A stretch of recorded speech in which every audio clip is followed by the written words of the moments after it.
Subscribe कीजिए हमारे soul tube channel को और क्लिक कीजिए इस बेल आइकन पे ताकि आपको मिल सके सबसे पहले अपडेट।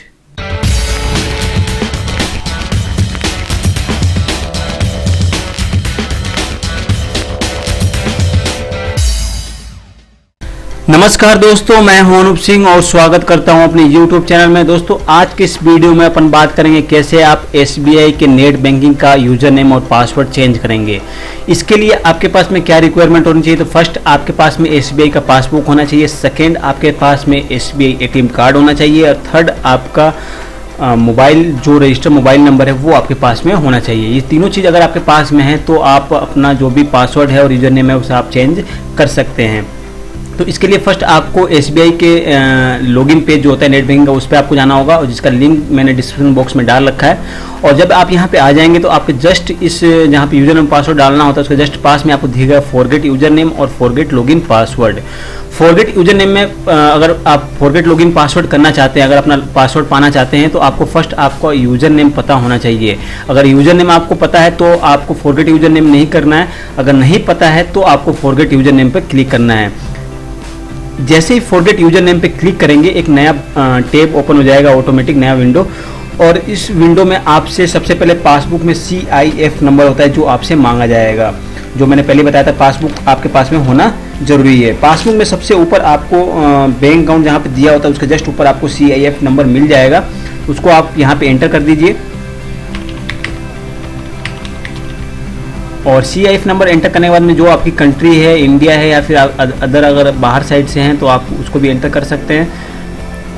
यहाँ पे इंडिया सेलेक्ट कर लेता हूँ। उसके बाद में आपका जो रजिस्टर मोबाइल नंबर है वो आप यहाँ पे एंटर कर दीजिए और फिर जो नीचे कैप्चा दे रखा है उसको आपको यहाँ पे एंटर करना होगा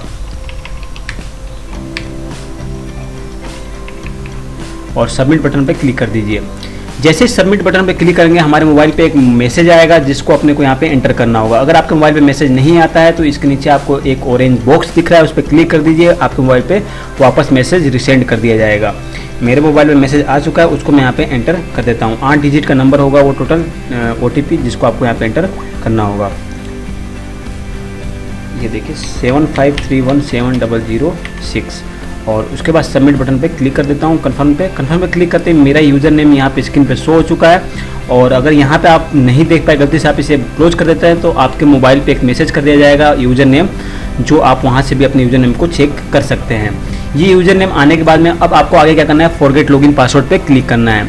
जैसे ही फॉरगेट लॉगिन पासवर्ड पे क्लिक करेंगे वापस एक नया विंडो ओपन हो जाएगा और यहाँ पे आपसे सबसे पहले यूज़र नेम मांगा जाएगा। उसके बाद में CIF नंबर, सबसे पहले तो आप अपने बैंक सेलेक्ट कर लीजिए, स्टेट बैंक ऑफ इंडिया। उसके बाद में नेक्स्ट स्टेट पे क्लिक कर दीजिए और क्लिक करने के बाद में आप देख सकते हैं यहाँ पे यूज़र नेम आपको यहाँ पे डालना होगा। तो जो भी आपका यूज़र नेम आपके मोबाइल पे आया हुआ है वो आप यहाँ पे एंटर कर दीजिए। उसके बाद में अकाउंट नंबर, ना कि CIF नंबर, आपको यहाँ पे अकाउंट नंबर एंटर करना होगा। और उसके बाद कंट्री आपकी जो भी है, इंडिया है या फिर आप अदर कंट्री को, तो आप यहाँ पे एंटर कर दीजिए। और उसके बाद आपका रजिस्टर मोबाइल नंबर जिस पे OTP जाएगा और डेट ऑफ बर्थ जो आपने बैंक में दे रखा है वो आपको यहाँ पे एंटर करना होगा। तो मैं अपना डेट ऑफ बर्थ डाल देता हूँ यहाँ पे और उसके बाद नीचे जो कैप्चा दे रखा है उसको आपको यहाँ पे एंटर करना होगा। एंटर करने के बाद में सबमिट बटन पे क्लिक कर दीजिए। जैसे ही सबमिट बटन पर क्लिक करेंगे आपके मोबाइल पे एक OTP आ जाएगा। अगर नहीं आता है तो नीचे ऑरेंज बॉक्स दे रखा है, उस पर क्लिक करके आप वापस रिसेंड कर सकते हैं। तो ये मेरे मोबाइल पर मैसेज आ चुका है 78290970। इसको कन्फर्म पे क्लिक कर देता हूँ और जैसे ही कंफर्म क्लिक करूंगा उसके साथ ही अब यहाँ पे 3 ऑप्शन देंगे आपको, using ATM card details, using profile password और without ATM card and profile password. तो यहाँ पे 3 ऑप्शन के माध्यम से आप अपना पासवर्ड रिकवर कर सकते हैं। तो अगर आपके पास में ATM कार्ड और प्रोफाइल पासवर्ड आपको दोनों ही पता नहीं है तो आप थर्ड ऑप्शन को क्लिक कीजिएगा। और इसको अगर आप क्लिक करते हैं तो आप अपना जो भी पासवर्ड है वो आप हाथों हाथ नहीं मिलेगा आपको या फिर बैंक ब्रांच में जाके संपर्क करना होगा या फिर आपको आपका पिन जो है वो पोस्ट ऑफिस के माध्यम से आपके घर तक पहुंचाया जाएगा। सेकेंड जो ऑप्शन है प्रोफाइल पासवर्ड, अगर ये आपको याद है तो आप इसके माध्यम से भी रिकवर कर सकते हैं।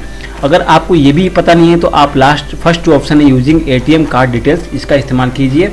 और अगर आपके पास में ATM नहीं तो आप तो सिंपल सी बात, दोनों अगर चीज़ नहीं तो आप तीसरा ऑप्शन ही इस्तेमाल कीजिएगा। तो फर्स्ट में यूजिंग ATM कार्ड डिटेल्स के माध्यम से अपना पासवर्ड रिकवर करूँगा तो सबमिट बटन पर क्लिक कर देता हूँ और उसके बाद में एक बॉक्स ओपन होगा जिसमें मुझे अपने डेबिट कार्ड का जो भी डिटेल है वो मुझे डालना होगा। तो मैं यहाँ पे डाल देता हूँ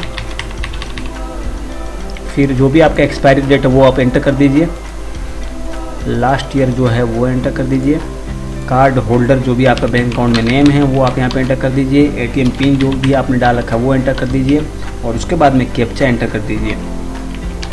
ये सब कुछ करने के बाद में आपको नीचे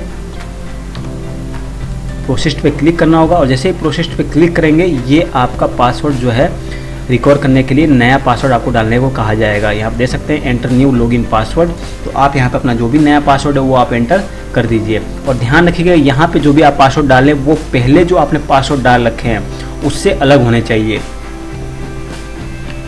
मैं यहाँ पे अपना पासवर्ड एंटर कर देता हूँ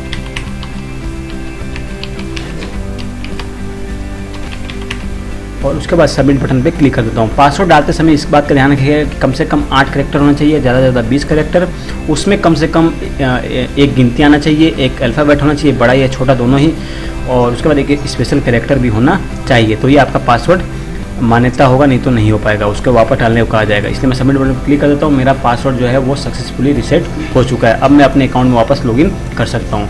दोस्तों अभी तक अगर आपने हमारे चैनल को सब्सक्राइब नहीं किया है तो प्लीज़ सब्सक्राइब कर लीजिए, क्योंकि ऐसे ही वीडियो हम लेकर आते रहेंगे जो आपके लिए फ़ायदेमंद होगा। गुड बाय, जय हिंद।